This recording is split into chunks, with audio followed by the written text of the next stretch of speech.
بسم الله الرحمن الرحيم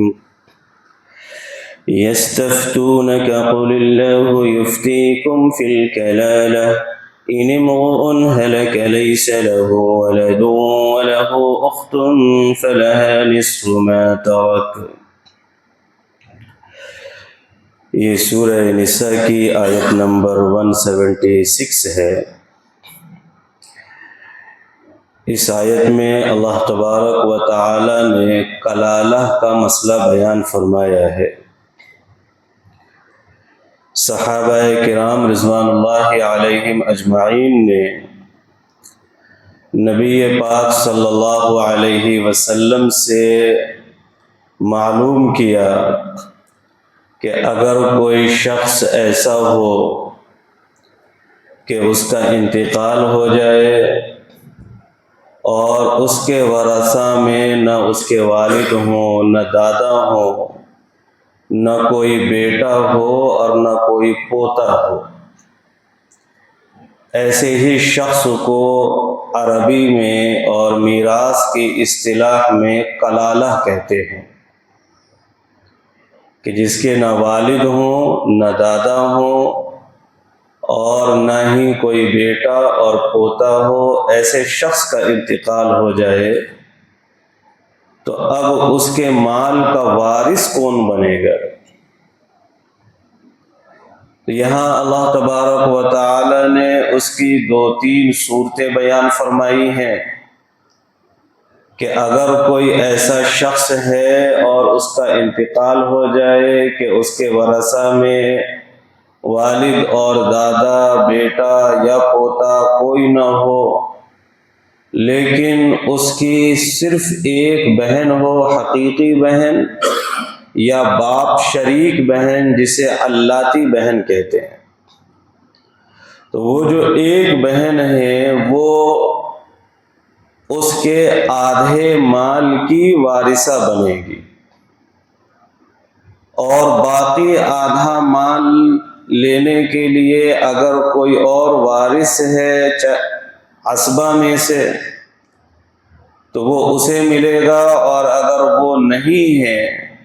تو پھر باقی آدھا مال بھی اسی بہن کو واپس مل جائے گا، یعنی وہ بہن پورے مال کی وارثہ بن جائے گی۔ اور اگر صرف ایک بہن نہ ہو بلکہ ایک سے زائد بہن ہو، تو اگر صرف بہنیں ہیں تو 2/3 حصے کی وہ بہنیں وارث بنیں گی، یعنی کل مال کے 3 حصے کریں گے اور 2/3 حصے جو ہیں بہنوں کو ملیں گے وراثت میں، باقی 1/3 حصے کے لیے کوئی عصبہ ہو تو ٹھیک ہے، ورنہ وہ 1/3 بھی واپس انہی بہنوں کو مل جائے گا۔ تیسری صورت یہ ہے کہ صرف بہنیں نہ ہوں بلکہ بہن بھی ہو اور بھائی بھی ہو،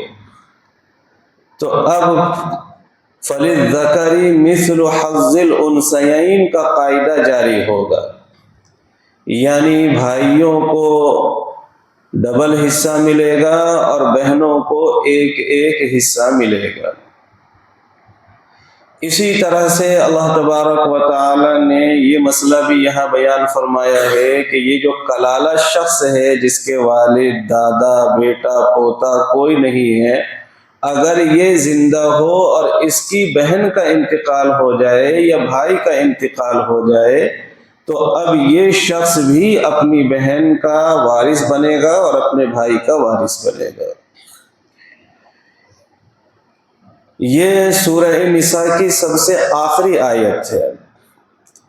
اللہ تبارک و تعالی نے سورہ نساء میں میراث کے مسئلے کو 3 جگہ الگ الگ بیان فرمایا۔ سورت کے شروع میں بھی میراث کا مسئلہ بیان کیا گیا، پھر تقریباً نصف سورہ پر بھی میراث کا مسئلہ بیان کیا گیا، اور آخری سورت میں بھی اللہ تبارک و تعالی نے میراث کا مسئلہ بیان فرمایا، اور 3 متفرق اور مختلف جگہ میراث کا مسئلہ بیان کرنے میں حکمت اور مصلحت یہ ہے کہ لوگوں کو میراث کی اہمیت بتائی جائے، وراثت کی تقسیم کی اہمیت بتائی جائے۔ زمانہ جاہلیت میں چونکہ اس کے اندر بہت ہی گڑبڑی ہوتی تھی، لوگ وارثوں کو ان کا حق نہیں دیتے تھے، تو اب اس امت کے اندر مسلمان ایسا نہ کریں، وراثت کے اوپر پورے طور پر عمل کریں۔ اس کی اہمیت کو، تاکید کو بتانے کے لیے اللہ نے متفرق جگہ اور 3 جگہ میراث کے مسئلے کو بیان فرمایا ہے۔ اللہ کا ارشاد ہے یستفتونک، وہ آپ سے مسئلہ معلوم کرتے ہیں۔ قل اللہ یفتیکم فی الکلالہ، آپ فرما دیجئے کہ اللہ تبارک و تعالی تمہیں کلالہ کا مسئلہ بتاتے ہیں۔ ان امرؤ ہلک لیس لہ ولد ولہ اخت فلها نصف ما ترک، اگر کوئی شخص ایسا انتقال کر جائے، ان امرؤ ہلک، اگر کوئی شخص ایسا انتقال کر جائے، لیس لہ ولد، کہ اس کی کوئی اولاد نہ ہو، ولہ اخت، اور اس کی ایک بہن ہو، فلہا نصف ما ترک، تو اس ایک بہن کو اس کے ترکے میں سے نصف ملے گا، آدھا ملے گا۔ وَهُوَ يَرِثُهَا إِن لَّمْ يَكُن لَّهَا وَلَدٌ، اور وہ بھائی اس بہن کا وارث بنے گا اگر اس بہن کی کوئی اولاد نہ ہو۔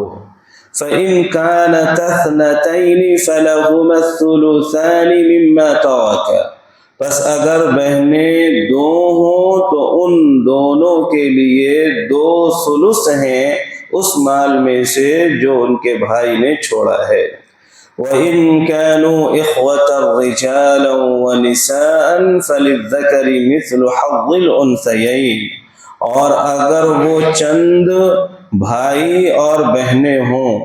وَإِن كَانُوا إِخْوَةً رِجَالًا وَنِسَاءً، اور اگر وہ چند بھائی ہوں، مرد بھی اور خواتین بھی،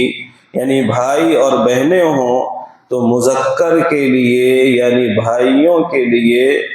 2 مؤنث کے حصے کے برابر ہے، یعنی 2 بہنوں کے حصے کے برابر ہے،